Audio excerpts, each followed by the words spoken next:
അപ്പോൾ കഴിഞ്ഞ ദിവസം സതർമനിൽ നടത്തിയിട്ടുള്ള വോട്ടിങ്ങിൽ അധികം ആൾക്കാർക്കും ഈസി ആയിട്ടുള്ള ലഞ്ച് ബോക്സ് റെസിപ്പിയാണ് വേണ്ടതെന്ന് പറഞ്ഞിട്ടുണ്ടായിരുന്നു.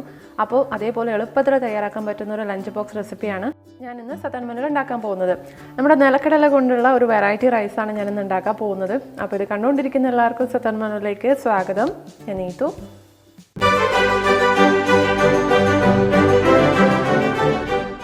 അപ്പോൾ ഇതാദ്യമായിട്ട് കാണുന്നവരോട് നിങ്ങൾ ഇതുവരെ ചാനൽ സബ്സ്ക്രൈബ് ചെയ്തിട്ടില്ലെങ്കിൽ സബ്സ്ക്രൈബ് ബട്ടൺ ക്ലിക്ക് ചെയ്യുക, കൂടെയുള്ള ബെല്ലൈക്കൺ മറക്കാതെ ക്ലിക്ക് ചെയ്യുക. എന്നാൽ മാത്രമേ ഞാൻ അപ്ലോഡ് ചെയ്യുന്ന വീഡിയോൻ്റെ നോട്ടിഫിക്കേഷൻ കിട്ടുള്ളൂ. അപ്പോൾ നമുക്ക് വെറൈറ്റി റൈസ് ഉണ്ടാക്കാൻ തുടങ്ങാം. അപ്പോൾ അതിന് വേണ്ടിയിട്ട് ആദ്യം തന്നെ നമുക്ക് മസാല ഒന്ന് പ്രിപ്പയർ ചെയ്യണം. ഇപ്പോൾ വലുതായിട്ടൊന്നുമില്ല, ഇത് നിങ്ങൾക്കെല്ലാം കൂടെ ചേർന്ന് ഒരു 10 മിനിറ്റ് കൊണ്ട് നിങ്ങൾക്ക് തയ്യാറാക്കിയെടുക്കാൻ പറ്റും. അപ്പോൾ ആദ്യം തന്നെ ചേർക്കേണ്ടത് തേങ്ങയാണ്. ഏകദേശം ഒരു 1/4 കപ്പിലും കുറച്ച് അധികമുണ്ട്, ഒരു 2 സ്പൂൺ അധികം ഉണ്ടാവും. അപ്പോൾ തേങ്ങ ചിരകിയത് ചേർത്ത് കൊടുക്കാം. അപ്പോൾ ഇത് നമ്മൾ ലൈറ്റായിട്ടൊന്ന് ചൂടാക്കണം. അപ്പോൾ അതിനകത്തുള്ള ഈർപ്പൊക്കെ ഒന്ന് പോയതിന് ശേഷം നമുക്ക് ബാക്കിയുള്ള മസാലയൊക്കെ ചേർത്തിട്ടതൊന്ന് ഫ്രൈ ചെയ്തെടുക്കാം. അപ്പോൾ ആദ്യം തന്നെ തേങ്ങയൊന്ന് ചെറുതായിട്ടൊന്ന് ചൂടാക്കുക. അപ്പം ഞാൻ പറഞ്ഞതുപോലെ എല്ലാം കൂടെ ഒരു 10 മിനിറ്റ് മതിയാവും ഉണ്ടാക്കിയെടുക്കാൻ. അപ്പോൾ ഇത് തേങ്ങ ഒന്ന് ചൂടായി വന്നിട്ടുണ്ട്. ഞാനിതിലേക്ക് ഏകദേശം ഒരു പിടി നിലക്കടല ചേർത്ത് കൊടുക്കുന്നുണ്ട്. ഈ നിലക്കടല ഞാനിപ്പോൾ ചേർത്തത് റോസ്റ്റ് ചെയ്യാത്തതാണ്.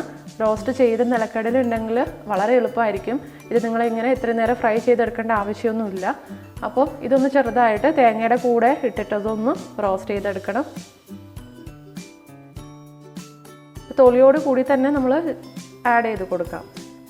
ഇതിലേക്ക് ഞാൻ 1 സ്പൂണ്, അതായത് 1 ടീസ്പൂൺ കടല പരിപ്പ് ചേർത്ത് കൊടുക്കുന്നുണ്ട്.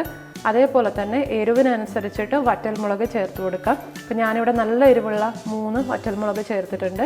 അതിൻ്റെ കൂടെ 1/2 ടീസ്പൂൺ ജീരകം, 1 ടീസ്പൂൺ ഉഴുന്ന് പരിപ്പ്, ഇപ്പോൾ ഇത്രയും ആഡ് ചെയ്ത് കൊടുക്കാം. അപ്പോൾ വറ്റൽമുളകിൻ്റെ എണ്ണം നിങ്ങളുടെ എരിവിനനുസരിച്ചിട്ട് അഡ്ജസ്റ്റ് ചെയ്ത് കൊടുക്കാം കേട്ടോ.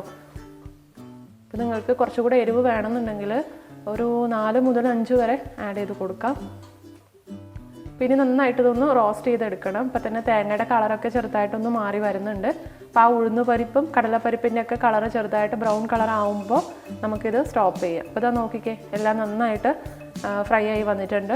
ഡ്രൈ റോസ്റ്റ് ചെയ്തതാണ്, നമ്മൾ വേറെ എണ്ണയൊന്നും നമ്മൾ ആഡ് ചെയ്തിട്ടില്ല. അപ്പോൾ ഇത് നമ്മൾ സൈഡിലോട്ട് മാറ്റി വെക്കാം. നമ്മളിനി ഇതൊന്ന് പൊടിച്ചെടുക്കണം. അപ്പോൾ ഇതൊന്ന് ചൂടൊക്കെ ആറിയതിന് ശേഷം നമുക്കിതൊന്ന് പൗഡറായിട്ട് പൊടിച്ചെടുക്കാം. ഇപ്പോൾ ഒരുപാട് നല്ല ഫൈൻ പൗഡറൊന്നും ആവേണ്ട ആവശ്യമില്ല, ചെറുതായിട്ടൊന്ന് കോസ് പൗഡർ ചെയ്താൽ മതിയാവും. ഇത് സൈഡിലോട്ട് മാറ്റി വയ്ക്കാം. അപ്പോൾ ആ സമയത്ത് ഞാനിവിടെ റൈസ് പ്രിപ്പയർ ചെയ്യുന്നുണ്ട്. അപ്പോൾ നിങ്ങളുടെ കയ്യിൽ ഓൾറെഡി വൈറ്റ് റൈസ് ഉണ്ടെങ്കിൽ അത് യൂസ് ചെയ്യാവുന്നതാണ്. ഇപ്പോൾ എൻ്റെ കയ്യിൽ ഞാൻ മട്ട റൈസാണ് സാധാരണ ചോറിനൊക്കെ യൂസ് ചെയ്യാറ്. അതുകൊണ്ട് ഞാൻ ബിരിയാണി റൈസിലാണ് ഇത് പ്രിപ്പയർ ചെയ്യാൻ പോകുന്നത്. അപ്പോൾ ഞാൻ കൈമ റൈസാണ് എടുത്തിട്ടുള്ളത്. 1 കപ്പ് റൈസാണ് ഞാനിപ്പോൾ ഇവിടെ കുക്ക് ചെയ്യുന്നത്. അപ്പോൾ അതിലേക്ക് ഏകദേശം ഒരു 1.5 കപ്പ് വെള്ളം ആഡ് ചെയ്തിട്ട് 1 സ്പൂണ് നെയ്യ് കൂടെ ചേർത്തിട്ടുണ്ട്. ഇതൊക്കെ ഓപ്ഷണലാണ്. നിങ്ങളുടെ കയ്യിൽ വൈറ്റ് റൈസ് ഉണ്ടെങ്കിൽ അതെടുത്ത് യൂസ് ചെയ്യാവുന്നതേ ഉള്ളൂ. എൻ്റെ കയ്യിലില്ലാത്തതുകൊണ്ടാണ് ഞാനിങ്ങനെ ചെയ്യുന്നത്. അപ്പോൾ ഇതിലേക്ക് ഞാൻ ഉപ്പ് കൂടെ ആഡ് ചെയ്തിട്ടുണ്ട്. അപ്പോൾ നിങ്ങളുടെ കയ്യിൽ മേ ബി പഴയ ചോറുണ്ടെങ്കിൽ, അതായത് ബാക്കി വന്ന ചോറുണ്ടെങ്കിൽ അത് യൂസ് ചെയ്യാം. അപ്പോൾ അതിനകത്ത് ഉപ്പ് ചേർത്തിട്ടില്ലെങ്കിൽ നമ്മളിത് പ്രിപ്പയർ ചെയ്യുന്ന സമയത്ത് ഉപ്പ് ചേർത്ത് കൊടുത്താലും മതിയാവും. അപ്പോൾ എന്തായാലും ഞാനിത് ഒന്ന് വേവിച്ചെടുക്കാൻ പോവുകയാണ്. അപ്പോൾ ഹൈ ഫ്ലെയിമിൽ 2 വിസിൽ, ലോ ഫ്ലെയിമിൽ 1 വിസിൽ എന്നുള്ള രീതിയിൽ ഞാനിതൊന്ന് വേവിച്ചെടുക്കാൻ പോവുകയാണ്.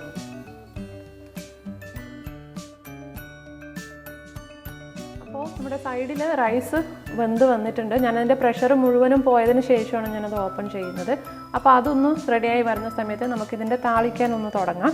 അപ്പോൾ അതിന് വേണ്ടിയിട്ട് ഏകദേശം ഒരു 2 ടീസ്പൂൺ എണ്ണ ഞാൻ ചൂടാക്കിയിട്ടുണ്ട്. നിങ്ങൾക്ക് വേണമെന്നുണ്ടെങ്കിൽ ഇത് നെയ്യിൽ ചെയ്യാം. നെയ്യിൽ കുറച്ചും കൂടെ ടേസ്റ്റി ആയിരിക്കും. അത് ഓപ്ഷണലാണ്, നിങ്ങൾക്ക് താല്പര്യം ഉണ്ടെങ്കിൽ ചെയ്യാം.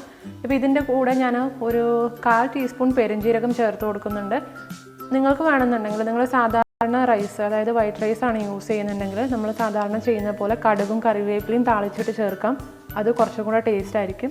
അപ്പോൾ ഞാനിവിടെ ബിരിയാണി റൈസ് എടുത്തതുകൊണ്ട് ഞാൻ പെരുംജീരകവും പട്ടയും ഒക്കെ ചേർത്തിട്ടാണ് താളിക്കുന്നത്. അത് ഓപ്ഷണലാണ്, നിങ്ങൾക്ക് അങ്ങനെ ചെയ്യാം, ഇങ്ങനെയും ചെയ്യാം. അപ്പോൾ ഞാൻ ഇതിനകത്ത് 2-3 കഷ്ണം പട്ട കൂടെ ചേർത്തിട്ടുണ്ട്. അതേപോലെ തന്നെ 1 പിടി കറിവേപ്പില കൂടെ ചേർത്തിട്ടുണ്ട്.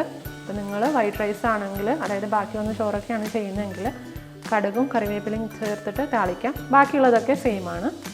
അപ്പോൾ ഇതിലേക്ക് ഞാൻ ഒരു 1/4 ടീസ്പൂൺ, കടലപ്പരിപ്പ് കൂടെ ചേർത്ത് കൊടുത്തിട്ടുണ്ട്. നിങ്ങൾക്ക് വേണമെന്നുണ്ടെങ്കിൽ പീനട്ട് കൂടെ ചേർക്കാം. ഞാൻ റോസ്റ്റ് ചെയ്യാത്തതായതുകൊണ്ടാണ് ചേർക്കാത്തത്. ഇപ്പോൾ റോസ്റ്റഡ് പീനട്ട് ആണെങ്കിൽ നിങ്ങൾക്ക് ഇതിൻ്റെ കൂടെ കുറച്ചെണ്ണം ഒരു പിടി ചേർത്ത് കൊടുക്കാം. അപ്പോൾ അതിനി നന്നായിട്ടൊന്ന് മൂപ്പിച്ചതിന് ശേഷം നമ്മൾ ഇതിലേക്ക് പൊടിച്ച് വെച്ചിട്ടുള്ള നമ്മുടെ മസാല ഉണ്ടല്ലോ, അത് ഇതിലേക്ക് ചേർത്ത് കൊടുക്കാം. ഇത് ഞാൻ ഇതുപോലെയാണ് പൊടിച്ചെടുത്തിട്ടുള്ളത്. ഒരുപാട് അങ്ങ് മിക്സിയിലിട്ട് കറക്കരുത്, കാരണം പീനട്ടിൽ നിന്ന് അതിൻ്റെ ബട്ടർ പുറത്ത് വരാൻ തുടങ്ങും. അതുകൊണ്ട് അത് ഒരുപാട് നേരം ഇട്ട് മിക്സിയിലിട്ട് കറക്കരുത്. അപ്പോൾ അത് ഇതിലേക്ക് ചേർത്ത് കൊടുത്തിട്ട് നന്നായിട്ടൊന്ന് മിക്സ് ചെയ്യുക. ഇനി നമ്മൾ വേവിച്ച് വെച്ചിരിക്കുന്ന റൈസ് ഇതിലേക്ക് ആഡ് ചെയ്ത് കൊടുക്കാം. ഇപ്പം നിങ്ങൾ ചോറ് ഉപ്പിടാതെയാണ് വേവിച്ചിട്ടുള്ളതെങ്കിൽ ഈ സമയത്ത് നിങ്ങൾക്ക് ഉപ്പിട്ട് കൊടുക്കാം. എന്നിട്ട് നന്നായിട്ടൊന്ന് മിക്സ് ചെയ്തെടുത്താൽ മതിയാവും. അപ്പോൾ അതാ ഞാൻ ഓൾറെഡി ചോറിനകത്ത് ഉപ്പിട്ടിട്ടുള്ളത് കൊണ്ട് ഞാനിപ്പോൾ സെപ്പറേറ്റ് ആയിട്ട് ആഡ് ചെയ്യുന്നില്ല. ഇനി നന്നായിട്ടൊന്ന് മിക്സ് ചെയ്ത് കൊടുക്കുക.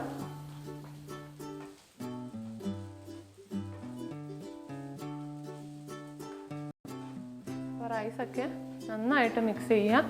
അപ്പം ഇതിൻ്റെ കോമ്പിനേഷൻ എന്ന് പറയുന്നത് നമ്മുടെ ഓണിയൻ റൈത്തയാണ്.